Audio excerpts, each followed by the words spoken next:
जी नाज़रीन, असां हिन वक़्तु मौजूदु आहियूं ॻड़ीखेरे तालुके जे ॻोठु जेको आहे शेरापुर थहीम में। असां तव्हांखे ॿुधाईंदा हलूं त हीउ जेको आहे पाण यूसी आहे, यूसी शेरापुर थहीम, जेका मुकमिल तौर ते यानी 90% जेको आहे पाणीअ जे हेठि आहे। अॼु बि जेको आहे हिन पूरे शहर जे अंदरि पाणी घरनि में दाख़िल आहे। हितां जा मस्जिद, हितां जा जेको आहे क़ब्रिस्तान, स्कूल, हेल्थ सेंटर सभु जेके आहिनि सो ॿुॾी चुका आहिनि ऐं माण्हू जेके आहिनि दरबदर वारी ज़िंदगी गुज़ारे रहिया आहिनि।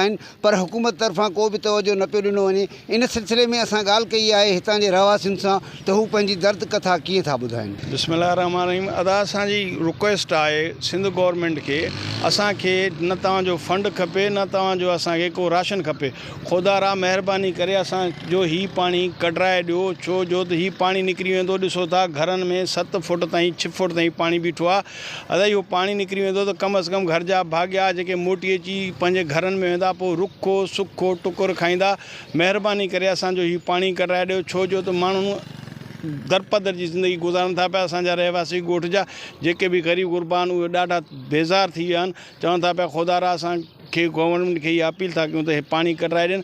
पाणी कढाए ॾियनि त असां पंहिंजे घरनि में मोटी अचूं। असांखे गवर्नमेंट खां हिन महिल ताईं को बि लाभ न मिलियो आहे, न असांखे कंहिं शइ जी ज़रूरत बि आहे। असांखे इहा महिरबानी कनि त असांखे पाणी कढाए ॾियनि। इहो ॿुधायो भला तव्हां वटि हिते हेल्थ जी छा पोज़ीशन आहे? जॾहिं त अस्पताल बि ॿुॾी पई आहे मुकमिल तौर ते पाणी हेठां, पोइ तव्हांजे हिते मरीज़नि खे कीअं जेको आहे ट्रीट कयो पिया? हिते मरीज़ था प्राइवेट अस्पतालनि में वञनि था पिया। कुझु डिस्पेंसर उते वेठा थिया, उहे डॉक्टर बि न आहिनि ऐं सुठी टीम बि न आई आहे। पाणी पाण ॾिसो था त हिते कारो थी वियो आहे। मलेरिया, डायरिया, टाइफाइड ऐं चमड़ी जी बीमारियुनि मुंहुं कढी ॾिनो आहे।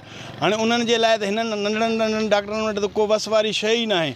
ऐं वरी टाइफाइड जी जेका मलेरिया वारी इंजेक्शन ई नथी मिले, न का गोरी बि हिते आहे।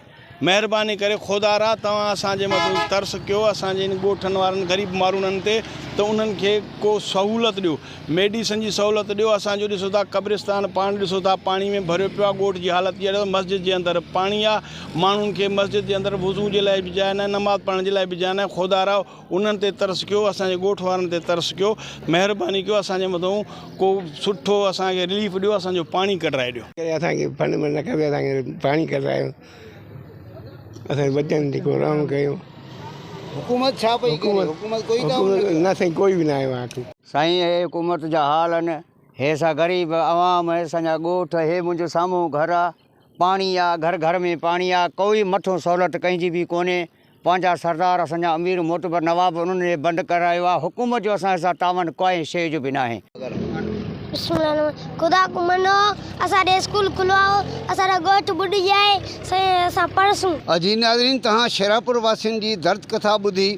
संदन चवणु आहे त हिन वक़्त ताईं हुकूमत असांजी का बि सार संभाल कोन लधी आहे ऐं जेको कुझु बि हिते असां कयो आहे उहो असां पंहिंजे जेको आहे पंहिंजी मदद पाण तहत कयूं पिया। पर हिन वक़्तु असां सां ॿिटो अज़ाब इहो आहे त पूरो शहर जेको आहे उहो 4 खां 5 फुट पाणीअ जे हेठि ॿुॾल आहे, जंहिंमें असांजा स्कूल, असांजा जेको आहे पंहिंजो घर, उहे मुकमिल तौर ते जेको आहे तबाही ॾे वञी रहिया आहिनि ऐं पाणी निकाल करण लाइ कोई बि दिलचस्पी वठण लाइ तयारु न आहे।